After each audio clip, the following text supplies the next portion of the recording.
What drew you to this Karen Read case? Wow. I mean, where do we start? It's been so long that I've been covering it. I think, when I first heard about this case, and I heard, this girl backed up into her boyfriend and left him, and there's ring camera footage of the incident. I thought, oh, wow, that's terrible. It's caught on video. Like, slam dunk, she's guilty, right? And I think a lot of people thought that because that was the original story that was out in the media, is that they said they had ring camera footage of the incident. And I dug into it a little bit more, and then I found out there really didn't seem to be any ring camera footage, and so many things were sus, and the investigation was so wonky. The injuries were really the thing that stuck out to me from the beginning of this case. Yeah, and just off a surface level glance of the injuries, they don't make sense. They don't look like a car accident. Then when you get beneath the surface level and you see no internal injuries, broken bones, even serious bruising, it's like, feels impossible, especially if it was strong enough to, knock him flying back and land on his head. So many accident reconstructionists that we've deposed over the years and had in trials. And when you compare that with Trooper Paul that we heard in the first case, that was kind of the moment for me. I knew nothing about this case going into trial one, didn't look at a single document. This is the first case since I've been doing YouTube 4.5 years-ish. This is the first case anybody ever warned me about. Oh, really? Yes, including I won't mention any names, but big companies and corporations with streaming services that might be making videos and documentaries on this case. They reached out. They're like, would you want to be involved? But I do have to warn you about this case and where we think this might go. And guess what? They were all right, because this is as crazy as possible. But that first trial, I kept saying, let's wait. They're going to have an accident reconstructionist. Let's see what he has to say. And then they present Trooper Paul. So with your background dealing with car accidents, what was your thought when you heard Trooper Paul's testimony of how this was actually a car accident and not something else? I kind of felt bad for him a little bit. I sort of felt like he was coming in there and he was going to be the hero of the whole trial. He's the guy who figured it all out, and they sort of gave him like a reverse equation and okay, here's the conclusion you need to come to. Now see what you can do to figure out how this might have possibly happened. And I think that he really thought that he figured it out, and he did it, and he was gonna, and then he came in, and it was just so embarrassing, I think, on so many levels. And I don't know, it was all we could do but laugh. And they're not calling him again, and you don't have to really wonder why, right? It just, none of it made sense. It's common sense, really. There is no way that a human arm can shatter a polycarbonate taillight. There's just no way. And then for it to make it burst into 47 pieces and then just scratch the arm in perfect linear abrasions, it can't happen. Yeah. I think that a lot of the witnesses that are testified in this trial have credibility issues, right? I think, when they're starting off the trial with this guy Nuttall, who apparently Hank Brennan wants to be the hero of this whole trial, that was his whole opening statement, was that this guy Nuttall heard the call of the bell and he's the hero. And then we find out that I think he says that he heard Karen say, I hit him. But then when Katie McLaughlin testifies, we realize that he was inside the ambulance with the doors shut, so he couldn't have heard that. Then you have, Carrie Roberts testifying, and then it's brought out that she perhaps lied to the grand jury when she testified in front of the grand jury that she heard Karen say to Jen McCabe, "Ghoul hypothermia." And then she admits on the stand that that's not what she said. Or that's not what she heard. She didn't actually hear Karen say that to Jen. That's what Jen told her. So, and this is the basis of the indictment. This isn't the basis of the upgrade to murder too. Yeah. And then we find out that Jen McCabe is on the stand. Then we find out that Jen McCabe lied to the FBI. So it's almost like every witness that they're putting up has credibility issues. If there was nothing to hide, why were all of these people doing such suspicious things? Why did Higgins testify that he didn't make any phone calls in the early morning hours of January 29th? And then we see him on the phone on video outside the Canton Sally Port or Canton PD with all of this missing video that never showed up until after the first trial. I mean, there were some other things I noticed that I didn't notice at the first trial, like when they held up the jeans. Did you notice that the back pocket was ripped? Mm-hmm. Which to me indicates a sign of a struggle. Somebody grabbing him by the pocket, it could be somebody, a dog grabbing him by the, I've got a pair of jeans with a ripped pocket that was already ripped before I put them on. Would you wear them? Pocket if he was hit and he pirouetted and flew and it caught on something as he, I mean, I've had clients with torn up clothes after they get hit and tumble in the street and drag through whatever it may be, catching a rock. I mean, that's possible. Now, they didn't only have a scratch on the arm. Right, they had some bruises to their body. They were destroyed. They had broke from collarbone to pelvis, 25 broken bones. Like, that's what their body looked like. So I get it. It doesn't all fit together. But yeah, I mean, I think it's interesting nobody's mentioned it, right? Yeah. I mean, nobody really even mentioned it to the jury. Nobody highlighted that. Like the socks. The socks are interesting to me because we know that John O'Keefe kept a shoeless house. As 2 witnesses have testified how you had to take off your shoes when you went into his house or he would get mad. Yep. So that indicates to me if he went in the house at 34 Fairview, he would have taken off his shoes out of courtesy because people do, right? It was snowing. I would think. There might have been dog hair on those socks. Those socks never made it into evidence. They were on his feet at the hospital. We saw pictures of them. It was just curious to me that they've never been brought up and they were never collected as evidence. So it's just one of those things that I'm like, yeah. I never thought about that. That's interesting. Yeah. He had brain bleeds in multiple parts of his brain. It just wasn't the base of his brain. There were brain bleeds temporally and in the front.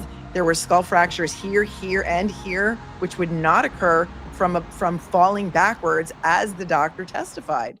He said, no, the brain can't cause fractures in the front of the skull. And I think Hank Brennan was a little over his skis on that direct examination with the brain surgeon because he didn't really understand the coup contra coup injury. And the fact that he had orbital fractures to the front of his eye sockets indicates an assault. To me, in all the assault cases that I've handled, and I'm sure you have too, fractured orbits come from being punched in the face. Or being hit by a car in the face. I think as well. It's possible, but I'm just saying, like, I think that hasn't been proven to us, but that's right. A good point of what these defense experts can absolutely prove. And if they start leading the breadcrumbs down that trail, that there's fractures to the front that didn't come from hitting his head in the back, how did that happen?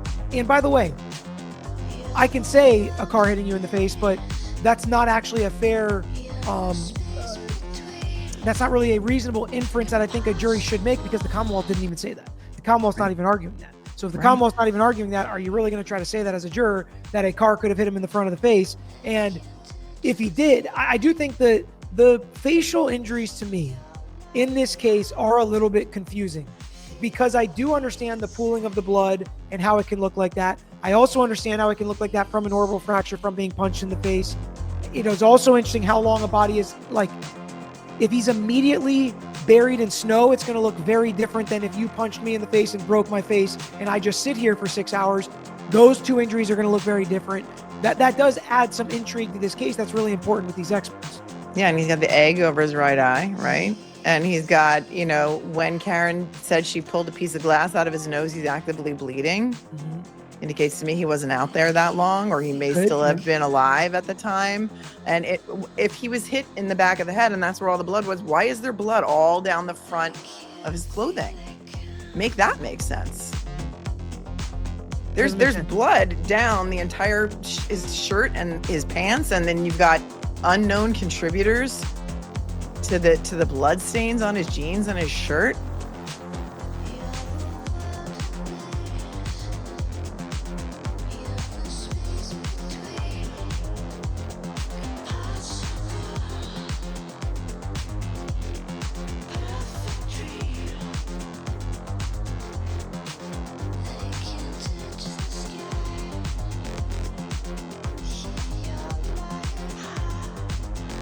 Good afternoon, Ms. Hanley. Good afternoon. Nice to see you again. We met about a year ago.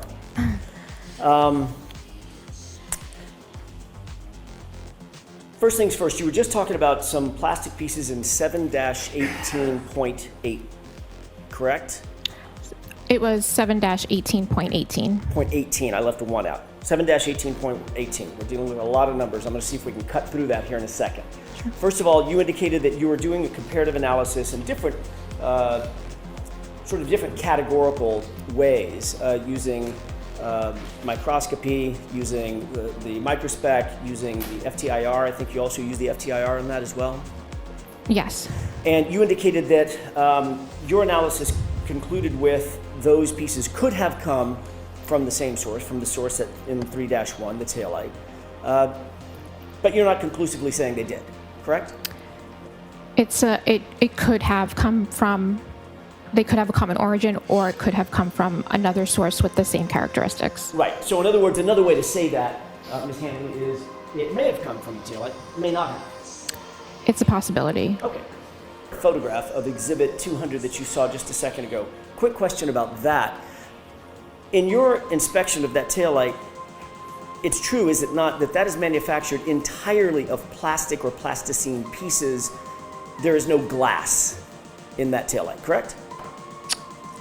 I have to check my notes. I don't think I noted any glass. Okay. So in other words, you didn't note any glass inherent in the manufacture of that taillight. It's basically plastic.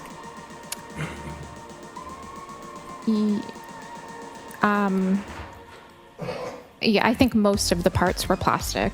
I'm not 100% sure if the entire thing was plastic. There may have been other material, but portions were plastic. But you certainly didn't see any glass inherent in the manufacture process. I'd have to double check my notes, but I don't think I did. Okay. Do you want her to check her notes? Why don't you?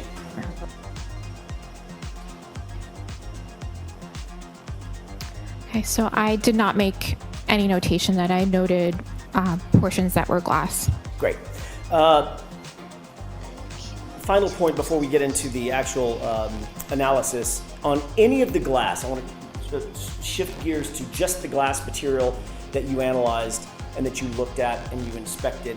You saw no blood, no skin, no biological material, no tissue, human tissue or otherwise, on any of those pieces that you inspected, did you?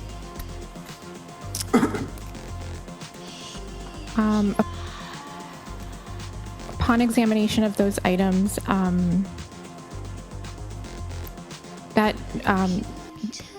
making observations of those types of material, that's not my area of expertise. I don't think I noted anything that was maybe consistent with that. So in other words, even though you're not in the bio material expert section of the lab, you certainly would have noted if there was skin or biological material or obvious blood on glass pieces. You were looking at them in many cases through a clear microscope, correct? Yes, I would have made note of observations of anything that I would have noted on the surface. Great, and you did not, because you didn't see anything that was suggested, correct? I think I just made note, I'd have to check each item, but I think I did note that there was some dirt debris on some of the items. But not biological material. I did not note anything that would be maybe consistent with that. Great, thank you. 3-2, 3-3, 7-12, 7-14. Can we talk about them in those particulars? Sure. Okay. 3-2 was the cup, correct? That's correct. Okay. And I'm going to use the word cup rather than glass for obvious reasons. You could get confused by that. So when I say the cup, do you know what I'm talking about?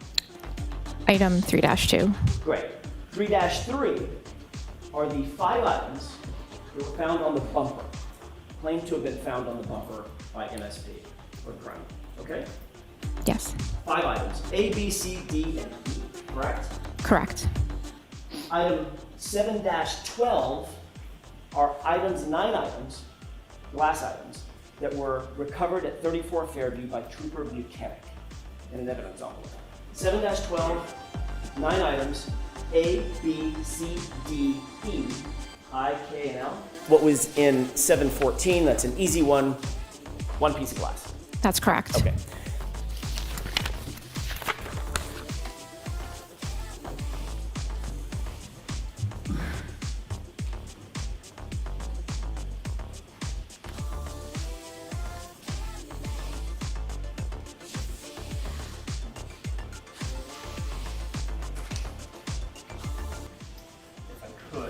I'm going to hand you photographs. That should be 2 photographs of the exact same thing. Do you recognize what's depicted in that photograph? I I've never seen, I did not take this photo. Understood. So, I'm not, I haven't seen them, so I don't know. So I'm asking you to look. I know you haven't seen Yeah. the photo. Does it look like the cup? It looks consistent with the cup. Okay. Just so we're clear and we can stop using so many numbers because they can get confusing. 3-2 is the cup, right? Yes, 3-3 is the bumper glass, right? that is correct. 7-12 is the Buchnick glass, correct? You just looked at it, Yes, okay? 7-14 is the Proctor glass, the single piece, correct? correct. So when I make reference to those items by those names, you'll know what I'm talking about. Yeah, yes. Hesitant. No, I just, I'm just used to referring to them to the item numbers, but I will try to stay with you. My brain will melt if we continue that way. Can she do it both, Mr. Jackson? Sure. Any way that you wish. I have another document that I would like to approach with, if I could, with the court's permission. Thank you.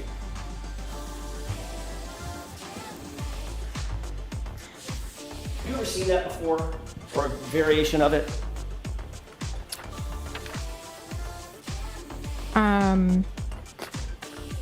Yes. Okay, saw it last year, correct, or something close to it last year? Yeah, it looks consistent. Okay, Okay. If there are any others, Mr. Jackson, why don't we bring all the... So I think I gave somebody the copy that I was using. I need a copy. if I may approach. Yeah.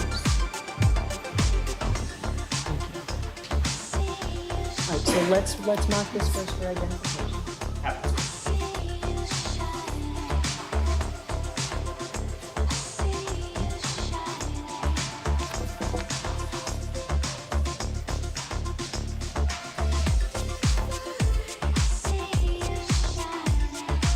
Previously testified that the bumper glass sub A in 3-3 did not match the cup, correct? That's correct. Did not match anything in 7-12 That's correct. and did not match anything in 7-14.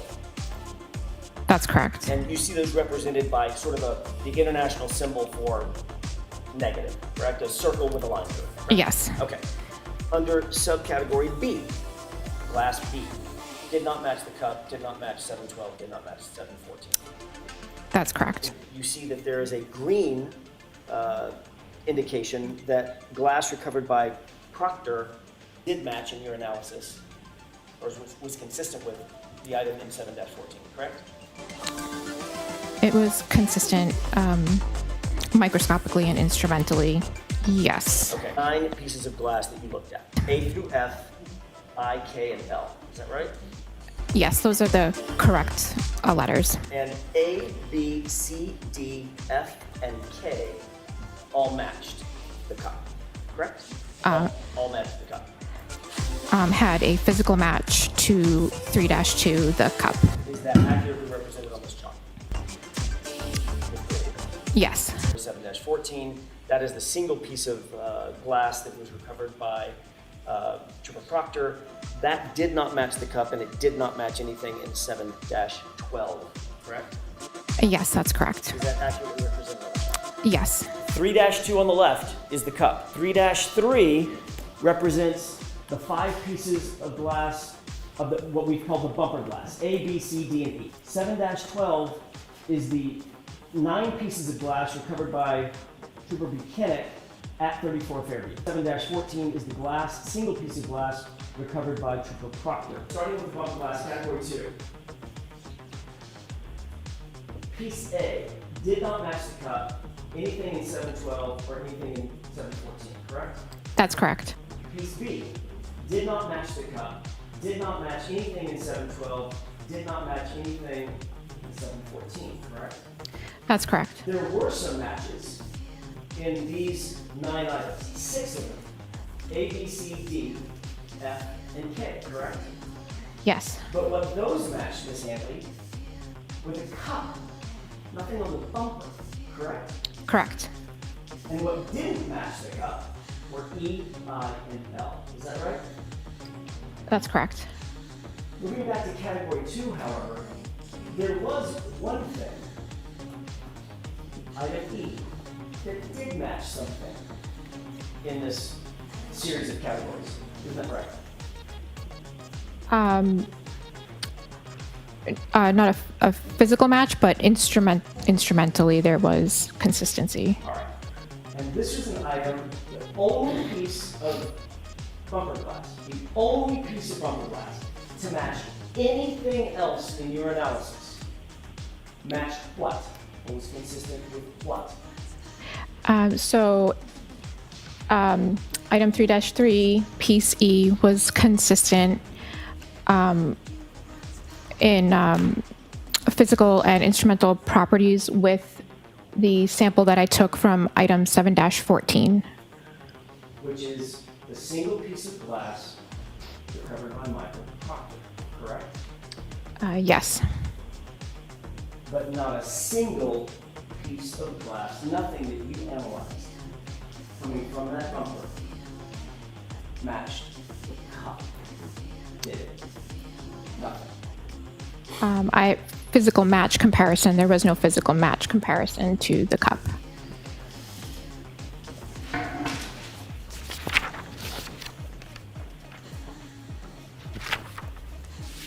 Are we done with this, Mr. Jackson? We can take this down, Your Honor. Your Honor, that's all I have. Okay. Thank you. Mr. Lally? Now, Ms. Hanley, as far as you were asked some questions on cross-examination about biological pieces or tissue or things being on the glass, and you referenced that that was done in another unit, correct? Yes, if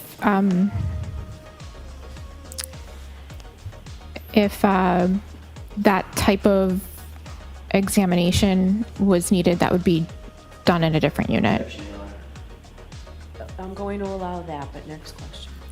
Which unit would that be conducted in? Objection. So the objection sustained. You need more, Mr. Lally, before you move on. Now, as far as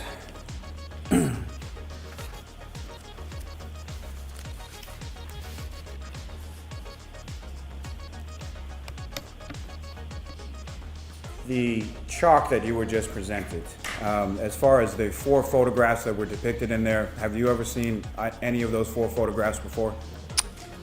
No. Do you know specifically who or where any of the items 3-2, 3-3, 7-12, or 7-4 were physically recovered from? I just have the description that's put in the LIMS system when it's submitted to the lab. And do you know that 3-2, the drinking glass, was recovered by the Canton Police Department on January 29th, 2022? Objection. Sustained. Do you know that item 3-3, the bumper glass, was recovered by Ms. Maureen Hartnett from your lab on February 1st, 2022? Sustained. Do you know that each of the 4 items were recovered by different people on different Objection, dates Your Honor. at different May locations? we approach? Yes.